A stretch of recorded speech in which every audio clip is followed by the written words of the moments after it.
Kepada para pemirsa yang saya hormati, salam rahayu. Saat ini saya sedang berada di Jalan Brahmana, Banjar Brahmana, Kecamatan Abian Semal, Kabupaten Badung, yaitu di Taman Mumbul yang merupakan sebuah tempat pariwisata yang cukup banyak dikunjungi di kala hari liburan dan hari-hari besar keagamaan yang ada di Bali seperti Galungan, Kuningan ataupun Ngembak Geni. Jalan yang ada di depan adalah Jalan Sangeh dan Selat, dan saat ini saya sedang berada di depan dari pintu masuk menuju ke Taman Mumbul yang merupakan sebuah kolam yang cukup besar. Dan di pintu masuk dari Taman Mumbul terdapat patung yang dipasang di sebelah kiri dan kanan, yaitu patung macan. Dan ini adalah jalan menuju ke Selat, dan di pinggir jalan terdapat pohon yang besar dan sebuah pelinggih yang berada di bawah pohon. Dan saat ini saya akan memasuki bagian halaman dari Taman Mumbul melalui pintu atau gerbang yang ada di sini. Terlihat di depan kolam yang berwarna hijau. Pada dasarnya ini adalah merupakan areal suci, namun saat ini sudah dimanfaatkan sebagai tempat pariwisata untuk masyarakat yang berada di sekitar tempat ini. Dan di sini juga banyak terdapat pohon-pohon besar yang menjadi peneduh di areal Taman Mumbul, dan pohon-pohon ini diberikan wastre yang membalut pohon, yaitu wastre poleng, yang memberikan kesan sakral pada pohon-pohon besar yang ada di areal ini. Dan itu adalah pura yang terlihat di kejauhan, nanti akan saya kunjungi ke sana. Jika dilihat dari batang pohon, sepertinya pohon-pohon yang ada di sini sudah berusia cukup tua, serta dipasang patung-patung yang menghiasi kawasan pariwisata ini. Keberadaan dari pohon-pohon ini sangat menunjang tempat wisata ini karena memberikan kesan teduh dan asri, serta sangat menunjang dan menambah keindahan dari objek pariwisata Taman Mumbul. Dan ini adalah sebuah pohon pole yang cukup besar yang diwastre dengan kain poleng. Dan saat ini langit cerah namun berawan, dan di sini terdapat sebuah pelinggih yang berada di bawah sebuah pohon beringin, yang mana tempat ini sering dipergunakan untuk prosesi upacara seperti melasti dan juga upacara ngangget daun beringin pada saat fitriyatnya. Dan dahulu jalan yang ada di depan berada di pinggiran daripada kolam ini, sehingga sering mengganggu aktivitas upacara, sehingga pemerintah daerah di sini menggeser jalan menuju ke selatan, sehingga saat dilaksanakan upacara tidak lagi diganggu oleh arus lalu lintas yang melewati jalur yang ada di depan kolam.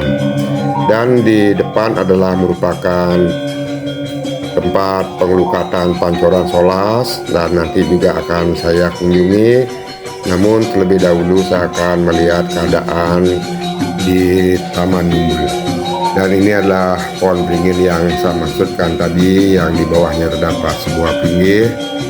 Dan ini adalah kolam yang cukup besar yang merupakan daya tarik dari pengunjung untuk menikmati pemandangan yang ada di sini. Ini adalah merupakan sebuah rakit yang terkadang didorong masuk ke kolam, namun saat ini sedang berada di pinggiran kolam.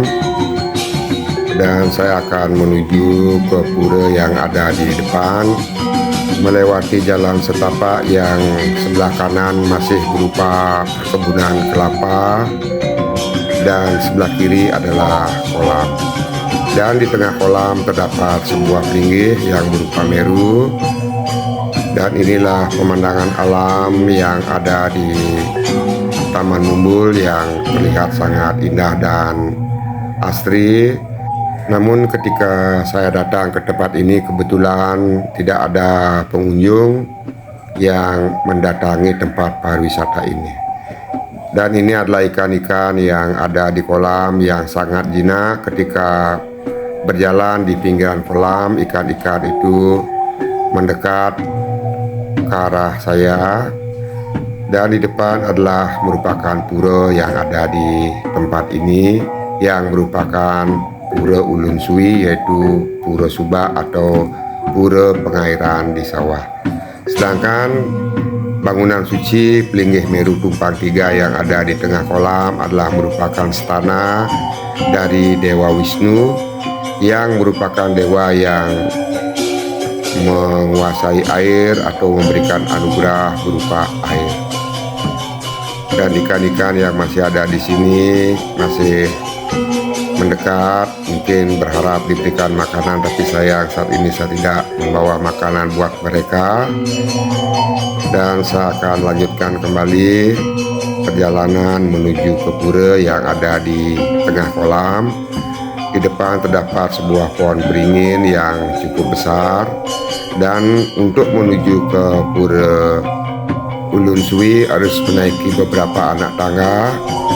Dan ini adalah jalan setapak menuju ke Pelinggih Meru yang ada di tengah kolam. Dan di depan dari Meru ini, di bawah dasar kolam terdapat sumber air yang merupakan sumber air dari kolam ini. Menurut masyarakat di sini, lubang yang ada cukup besar, yaitu sebesar drum, dan air yang keluar pun debitnya sangat besar, yang mana juga membawa pasir dari semburan air tersebut. Dan kolam ini berada pada sebuah lembah yang mana kiri kanannya adalah merupakan dataran yang lebih tinggi, sehingga saat musim hujan kemungkinan tanah-tanah akan mengalir ke kolam ini, sehingga memang sekali-kali perlu untuk dibersihkan atau dikuras lumpur-lumpur yang ada di sini. Dan kolam terlihat sangat hijau karena pantulan pohon-pohon yang ada di sekitar sini, sehingga memberikan kesan hijau pada air kolam. Dan setelah dari Pelinggih Meru Tumpang 3, saya akan menuju ke sebuah tempat di sini yang berada di bawah sebuah pohon. Terdapat sebuah pelinggih yang mana pelinggih ini memiliki pancoran, namun bukanlah sebagai tempat pengelukatan. Dan di depan dari pintu masuk menuju pelinggih terdapat dua patung naga yang berada di sebelah kiri dan kanan, dan di dalam ada sebuah pelinggih. Dan saya akan memasuki area suci ini untuk melihat pancoran yang ada di dalam. Om Swastiastu. Kebetulan tidak terkunci sehingga saya bisa memasuki area utama Ning Mandala dari Beji ini. Dan di sini terdapat beberapa pancoran yang berasal dari dinding-dinding tebing yang menjadi pembatas dari bangunan suci yang ada di tempat ini. Dan air ini akan mengalir ke kolam. Di sebelah atau di atas dari pura ini terdapat pohon beringin yang sangat besar yang memberikan kesan teduh dan rindang di tempat ini. Dan itu adalah pelinggih yang merupakan stana dari Dewa Wisnu. Saya lanjutkan. Saya akan menuju ke bagian pura Ulun Suwi yang berada di bagian ujung dari Taman Mumbul, menaiki beberapa anak tangga. Di kejauhan terlihat ada sebuah angkul-angkul yang merupakan pintu masuk menuju ke Pura Ulun Suwi. Dan saat ini tidak ada seorang pun di tempat ini. Suasana sangat sepi dan sangat tenang. Itu adalah sebuah balai kungkul yang merupakan pelengkap yang ada di Pura Ulun Suwi. Dan saat ini saya sudah berada di depan dari pintu masuk yang menyerupai angkul-angkul, dan juga terdapat Candi Bentar yang merupakan pintu masuk dari Madianing Mandalepura menuju ke bagian utama Ning Mandalepura, yang mana Candi Bentar ada 2, sedangkan yang saya katakan menyerupai angkul-angkul ini, apakah ini adalah bentuk lain dari Kuriagung. Dan di depannya terdapat linggih pengapit yang berada di sisi kiri dan kanan dari angkul-angkul atau Kuriagung yang ada di sana. Ini adalah bagian utama Ning Mandala. Om Swastiastu. Terdapat beberapa linggih dan linggih yang berada di sisi paling barat. Di atasnya terdapat banyak arca-arca atau patung-patung dari batu yang dikumpulkan, dan di sebelahnya terdapat sebuah linggih yang berupa linggih Tugu Padma, dan di sebelahnya lagi terdapat sebuah linggih yang berbentuk tugu. Namun di sini tidak berisi tulisan sehingga saya tidak bisa membaca atau memberitahukan linggih-linggih yang ada di sini. Ini adalah Meru Tumpang 3 dan siapa yang bersentana di linggih ini. Yang jelas ini adalah merupakan Pura Ulun Suwi yang merupakan Pura Subak. Artinya yang bersentana di sini adalah yang berhubungan dengan pengairan. Dan di sini terdapat sebuah gedong dan juga terdapat sebuah pelinggih yang di tengahnya berisi tiang, dan kembali terdapat sebuah pelinggih Tugu Padma. Beginilah keadaan di Pura Ulun Suwi, dan saya akan kembali menuju ke kolam. Namun sekali lagi akan melihat keadaan linggih-linggih yang ada di Pura Ulun Suwi. Dan di belakang pura masih berupa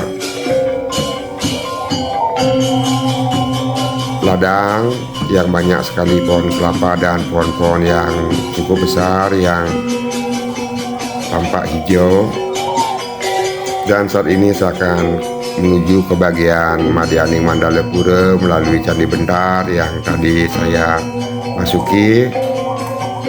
Kembali terlihat pohon beringin yang ada di tepian kolam.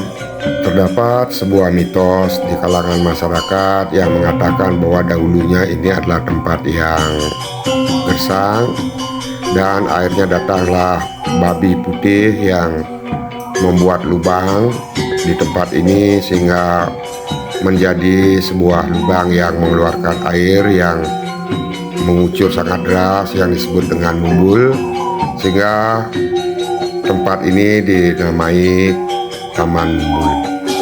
Dan juga dulu dikatakan di sini pernah dibendung di bagian selatan namun selalu jebol, lalu menghadap ke Puri Ubud, dan Raja Ubud membantu untuk membuatkan tanggul di bagian selatan untuk membendung air ini dan mempergunakan kelem berupa padi. Kemudian pembendungan dari kolam ini pun berhasil. Menurut cerita masyarakat dahulu di sini banyak sekali tumbuh pohon atau tanaman junjung, serta di sini adalah merupakan tempat pemandian dan juga tempat untuk mengambil air suci, dan juga tempat untuk memandikan ternak seperti sapi. Beginilah keadaan alam di Taman Umbul. Semoga bisa memberikan gambaran bagi yang belum pernah datang ke sini. Dan untuk pura pengelukatan Pancoran Solas nanti akan saya buatkan pada video yang lain agar tidak terlalu panjang.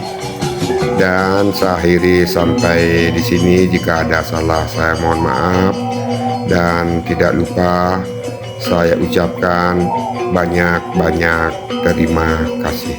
Sukses.